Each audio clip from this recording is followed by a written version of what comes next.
Mana mending ke execution na mana man? Tadi di taya. Taya. Central news taya.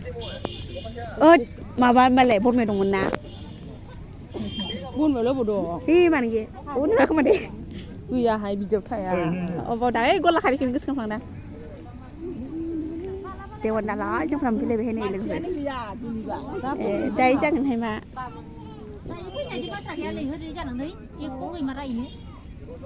Kalar pun kalar pun na. Masa kan ni. Kalar pun ya. Mungkin jalan kan ini sih. Kalar siapa pun men.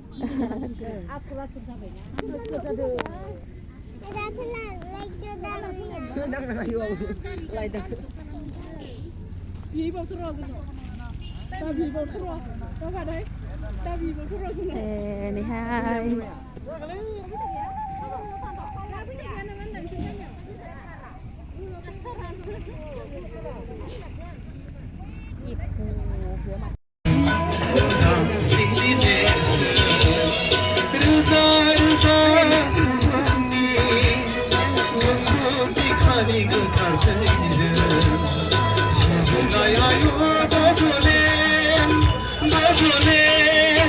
Beni